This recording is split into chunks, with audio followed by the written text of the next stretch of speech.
and uncertainty in the Imperium, under the control of the great families of Chems and the Devarts. It degenerated eventually into a blind instrument for the maintenance of the status quo. They were not completely removed as a power in the state until after the succession of the last strong emperor, Cleon II, the first chief commissioner. In a way, the beginning of the commission's decline can be traced to the trial of Harry Seldon 2 years before the beginning of the foundational era. That trial, described in Gal Dornick's biography of Harry Seldon, ... Encyclopedia Galactica. Gal did not carry out his promise. He was awakened the next morning by a muted buzzer. He answered it, and then the voice of the desk clerk, as muted, polite, and deprecating as it well might be, informed him that he was under detention at the orders of the Commission of Public Safety. Gal sprang to the door and found it would no longer open. He could only dress and wait. They came for him and they took him elsewhere, but it was still detention.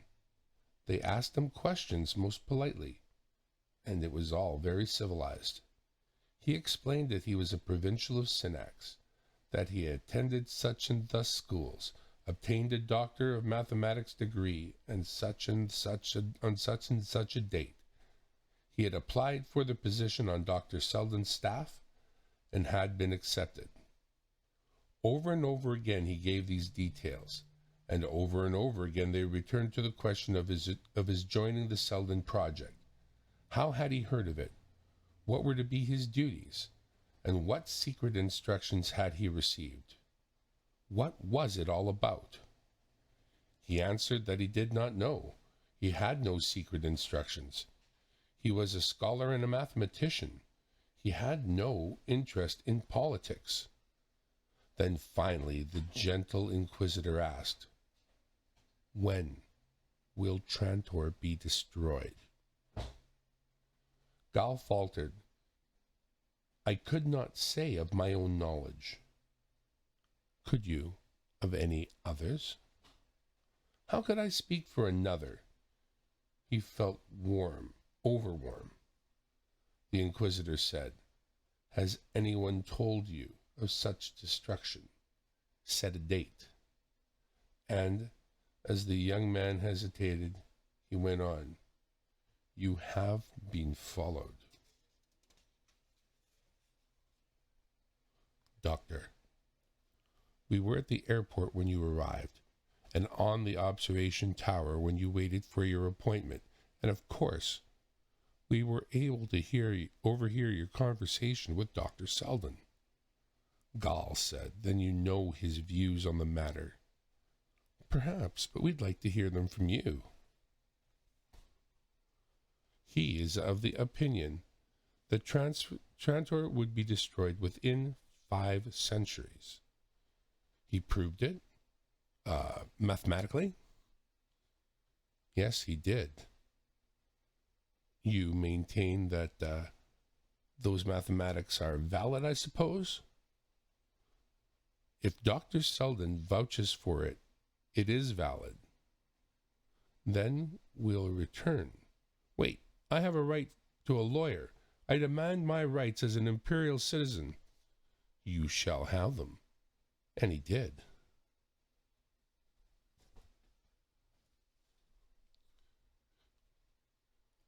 It was a tall man that eventually entered, a man whose face seemed all vertical lines, so thin that one could wonder whether there was room for a smile. Gal looked up. He felt disheveled and wilted. So much had happened, yet he'd been on Trantor not more than 30 hours. The man said, "I am Lors Avakim.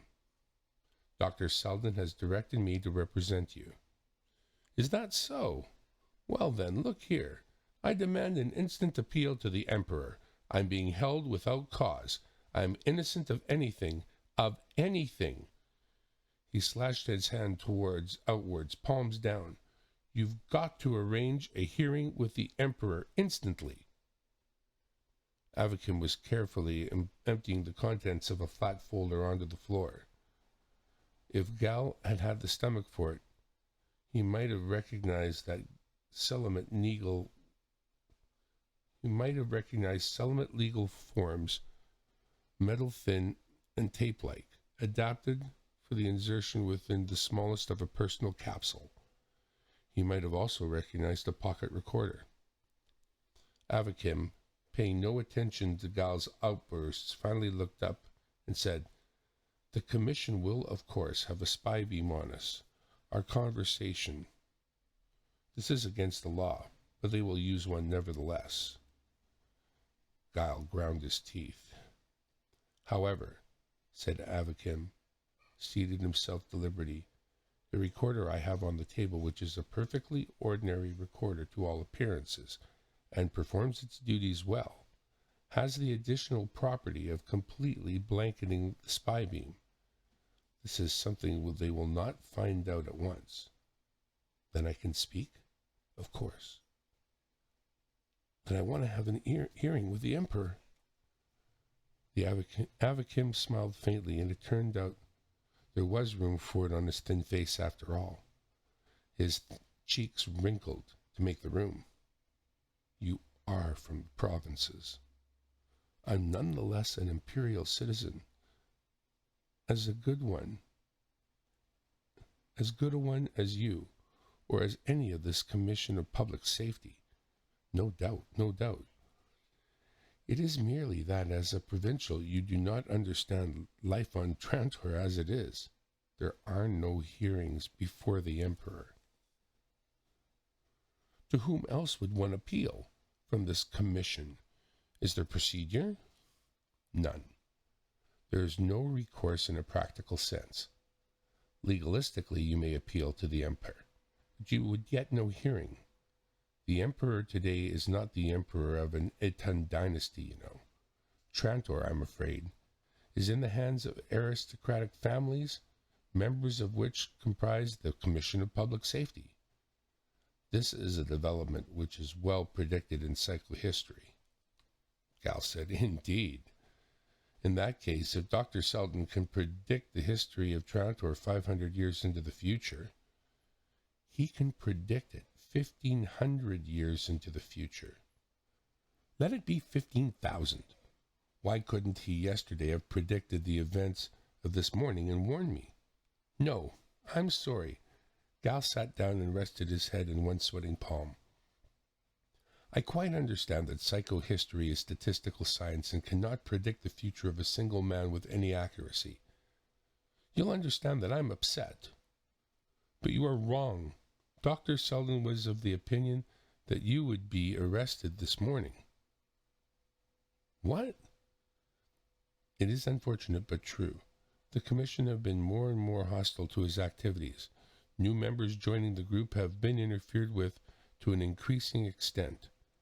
The graph shows that for our purposes, matters may be best brought to a climax now. The Commission of itself was moving somewhat slowly, so Dr. Selden visited you yesterday for the purpose of forcing their hand. No other reason." Gal caught his breath. "Please, it was necessary. You were not picked for any personal reasons. You must realize that Dr. Selden's plans, which are laid out with the developed mathematics of over 18 years, include all eventualities with significant probabilities. This is one of them.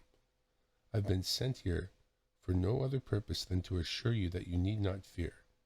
It will end well, almost certainly for the program, and with reasonable probability for you." "What are the figures?" demanded Gal. "For the project, over 99.9%. And for myself, I'm instructed that this probability is 77.2%. Then I've got a better than 1 chance in 5 of being sentenced to prison or death. That last is under 1%. Indeed, calculations upon one man mean nothing. you send Dr. Selden to me. Unfortunately, I cannot. Dr. Selden is himself arrested. The door was thrown open before the rising gull could do more than utter the beginning of a cry. A guard entered, walked to the table, and picked up the recorder, looked upon all sides, and put it in his pocket. Anakim said quietly, "I will need that instrument." "We will supply you with one, counselor. One that does not cast a static field." My interview is done in that case. Gal watched him leave and was alone. And that is the end of chapter 5 of my very favorite book, Isaac Asimov's Foundation.